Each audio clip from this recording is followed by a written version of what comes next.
I learn every single day. Like I said, I still learn. So I'm always open to the learning process. And when I do learn about something, let's measure the cost associated to this. Is this going to cost me another 2,000 or is it going to cost me another 20,000? How does this really affect my business, right? Can I sell the home for more because I did this? We have to kind of begin to really understand those things first.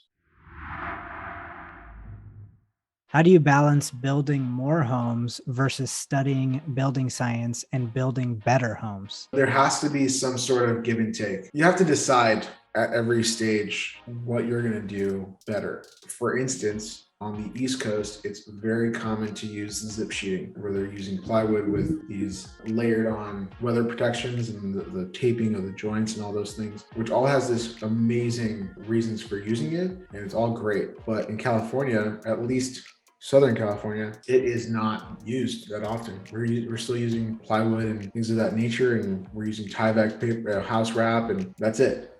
So what's the incentive to build a better home when you start thinking about the building science of it? There is no real incentive. The only incentive I have to why I build better is because I own my own legacy. I value my name and I value the work that I've done, and I want to make sure that I can look back and say I'm proud of that, or I'm proud of what I've done. And learning the building science, like I said, I didn't get the educations for that, so I learn every single day. Like I said, I still learn, so I'm always open to the learning process. And when I do learn about something, let's measure the cost associated to this. Is this going to cost me another 2,000 or is it going to cost me another 20,000? How does this really affect my business, right? Can I sell the home for more because I did this? We have to kind of begin to really understand those things first. And there's probably going to be a few houses that go on while you're still trying to learn it. But as you go, you'll begin to increase your practices. You'll begin to say, that wasn't so good. Let's do that next time. Let's do this waterproofing method on this. How the lights are hung on the outside, let's make sure we're flashing that this time, because last time somehow the caulking wasn't done, water got in.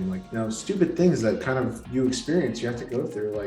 Having a mentor can sometimes prevent issues, but I would say that having issues prevents issues in reality. You learn a lot from that. Way too much, unfortunately.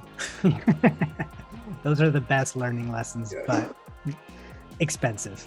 Yeah, very expensive. And I've had those experiences too often, but the major thing is learning to not have those experiences again. When I have a team member who can't remember that, who can't learn from those experiences, that's when okay, like that person is not fit, right? You can't make the same mistake twice in this business. If you make the same mistake twice, you're not fit. You have to learn from that experience in totality. Again, I would use the light switch on the side of the garage, how to flash that appropriately. And then you can't say, okay, well, on the garage, we really have to make sure that we don't mess up on the flashing of that. No. The whole house, buddy, right? You got to think about the whole house and how all your penetrations are really done and how everything's really going to work. If you're just taking that lesson, that negative lesson from the aspect of that light, that's where you'll fail again. You need to take that lesson in totality and bring it into the business completely.